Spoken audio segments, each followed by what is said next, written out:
Bonjour, c'est Madame Ardin. Bienvenue dans la classe virtuelle de maths de ce matin. Dans cette classe, nous allons faire de nombreuses révisions sur la numération et nous allons surtout continuer à travailler sur les nombres plus petits et plus grands ainsi que les mettre dans l'ordre croissant. En géométrie, nous continuerons la nouvelle leçon sur le cercle avec les CE1. Nous commencerons la leçon sur les polygones avec les CE2. Ça, c'était pas prévu. Viens apprendre avec moi aujourd'hui. Viens apprendre avec moi aujourd'hui ce que tu auras besoin pour demain. Ce que tu auras besoin pour demain.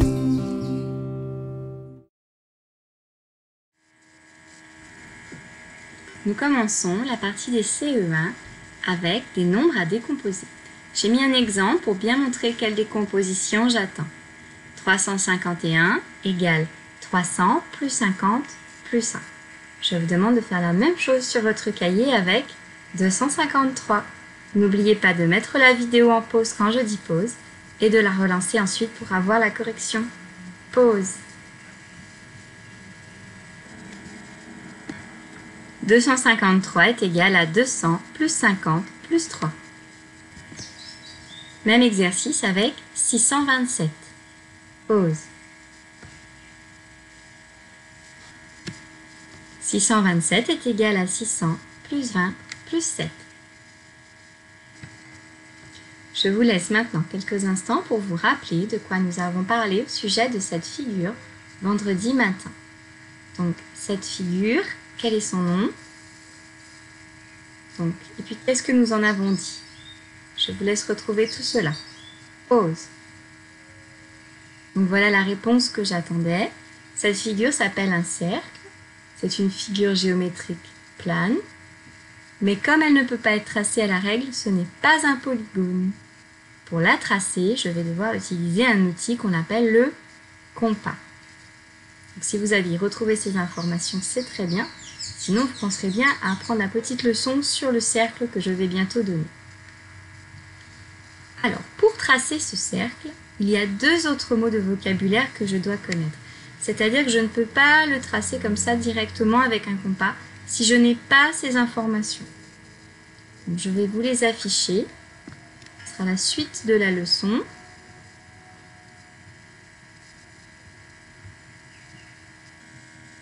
Voilà. Nous allons la lire ensemble. Un cercle est une figure géométrique plane. Ce n'est pas un polygone car on ne peut pas le tracer à la règle. Pour le tracer, on utilise un compas. Donc ça, c'est bien le résumé de la leçon.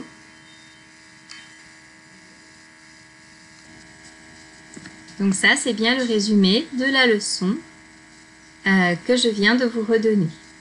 Mais il y a quelque chose de nouveau. Il faut d'abord connaître son centre et son rayon. Il faut donc savoir ce qu'est le centre d'un cercle et le rayon d'un cercle pour savoir utiliser le compas et bien le tracer. Quel est le centre du cercle? Eh bien, comme vous le voyez, c'est cette petite croix violette. Et comme toutes les croix que nous traçons en géométrie, il s'agit d'un point. Le centre du cercle est le point qui est exactement au milieu de n'importe quel point qui est sur le côté. Donc, on ne l'appelle pas le milieu du cercle, mais le centre du cercle. Le rayon, lui, c'est un segment.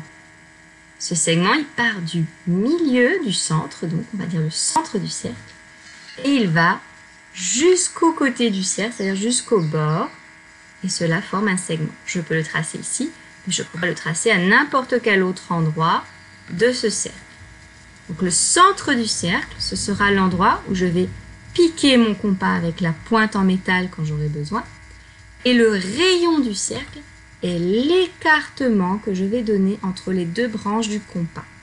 Et ce rayon, on peut le mesurer. Par exemple, on aura un cercle qui aura un rayon de 2 cm, ou de 3 cm, ou de 4 cm. Et c'est ce rayon-là qu'on prendra pour tracer le cercle qui est demandé.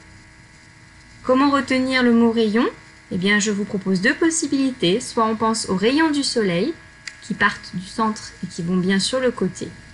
Ou alors, on pense, et je pense que ça ressemble plus au dessin, à une roue de vélo qui a donc un centre et plein de petits rayons qui sont dessinés, en fait qui sont faits en métal, qui vont jusqu'à la jante, et on appelle ça aussi les rayons.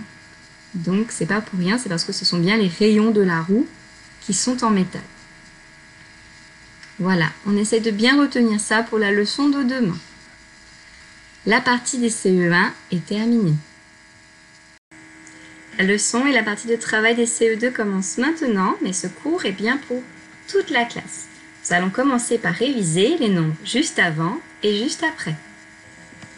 Le premier nombre est 270. Je vous laisse trouver le nombre qui vient juste avant et le nombre qui vient juste après. Vous prenez le temps de les écrire avant d'écouter la réponse. Pause.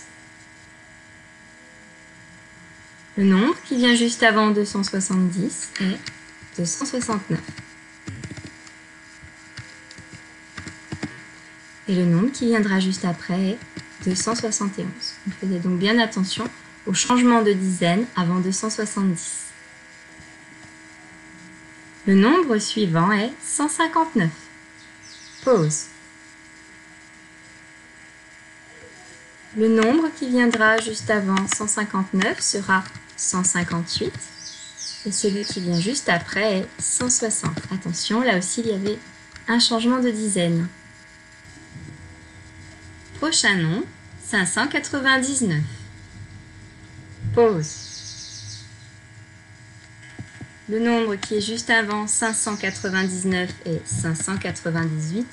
Et attention, le nombre qui est juste après est 600. Nous changeons de centaine après un nombre qui se termine par 99. On n'oublie pas. Nous terminons cet exercice de révision avec le nombre 400. Pause. Le nombre qui est juste avant 400 est 399. Et le nombre juste après est 401. Voilà, c'est tout pour cet exercice aujourd'hui. Nous reprenons maintenant le travail sur qui est le plus grand. Souvenez-vous, c'était la leçon d'hier matin. J'écris deux nombres à 3 chiffres et on cherche qui est le plus grand.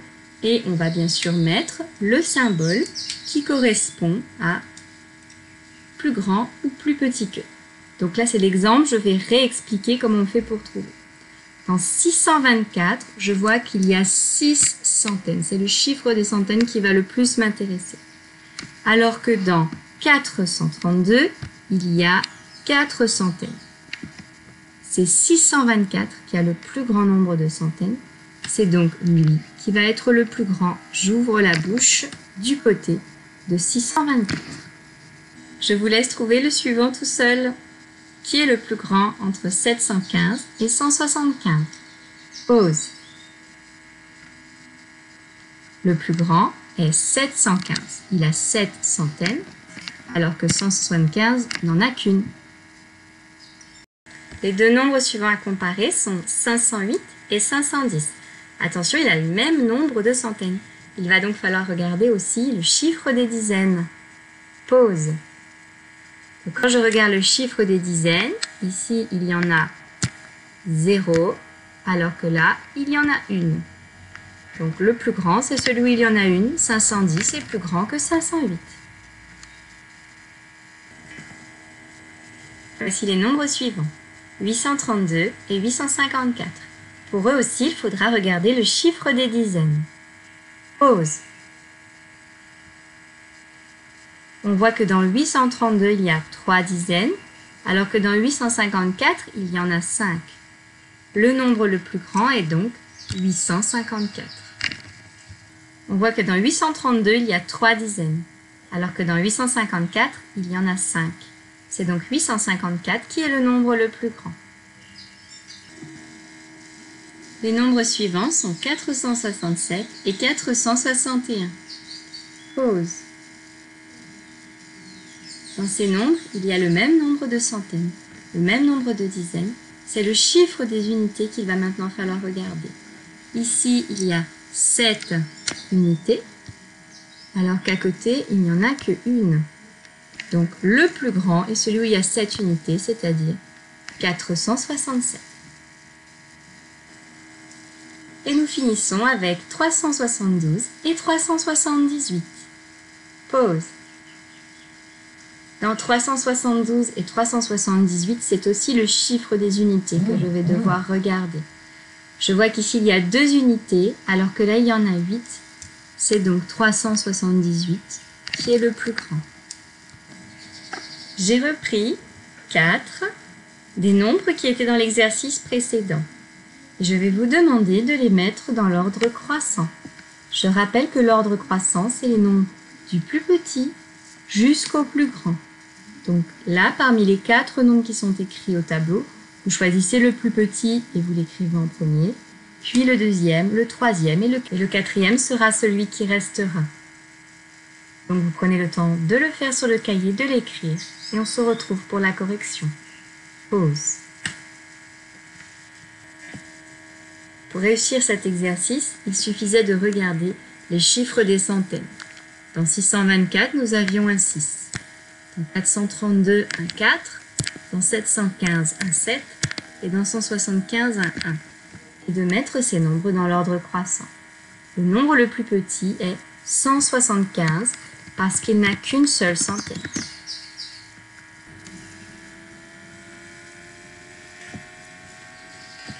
Le deuxième nombre sera 432 car il a 4 centaines. Le suivant 624 et pour finir 715 qui est le nombre qui a le plus grand nombre de centaines. Pour les CE1, le cours s'arrête là. Je poursuis avec les CE2. Donc c'est la même consigne avec ces 4 nombres. On les range dans l'ordre croissant du plus petit au plus grand. Pause.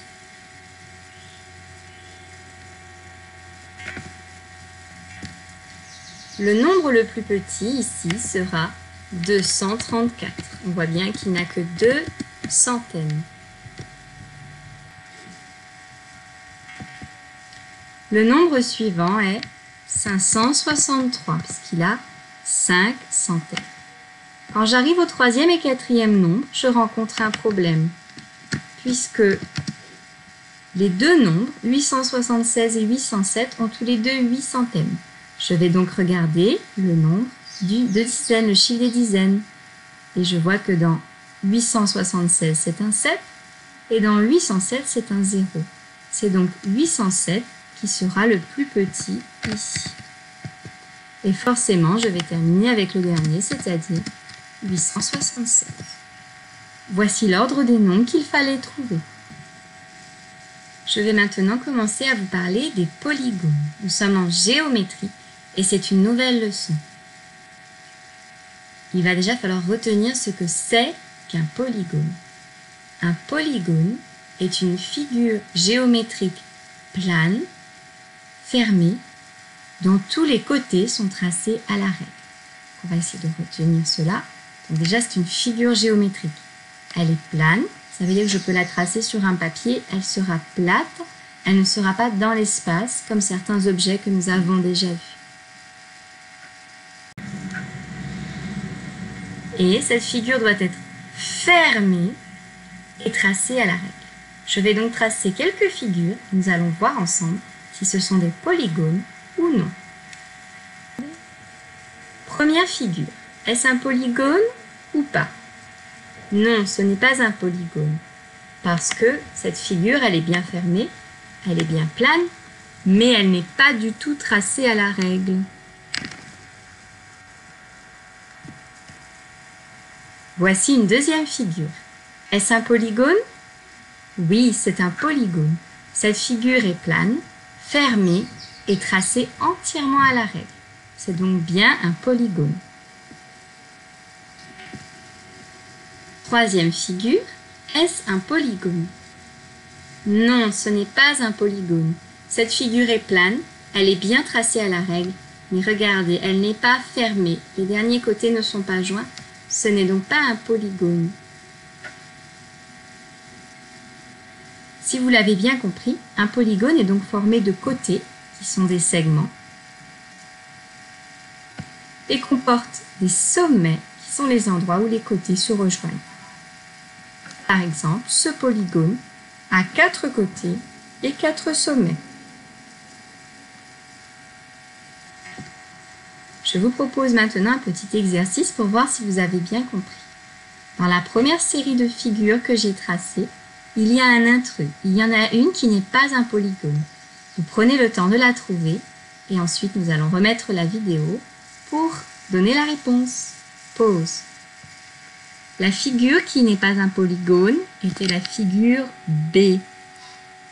Car, si on regarde bien, il y a un de ses côtés qui ne peut pas être tracé à la règle, celui-ci. Dans la deuxième série, l'intrus est un polygone qui n'a pas le même nombre de côtés que les autres. Toutes ces figures sont des polygones, mais il y en a un qui n'a pas le même nombre de côtés. Je vous laisse le trouver. Pause. La figure qui est différente des autres est la figure D. Regardez bien, ce polygone a 3 côtés. Il s'appelle donc un triangle, on le reverra bientôt, alors que les autres figures ont 4 côtés. Et un polygone à 4 côtés, ça porte aussi un nom. Cela s'appelle un quadrilatère. Ce sera tout pour aujourd'hui. Je vous dis à tout à l'heure pour la vidéo du français. À bientôt.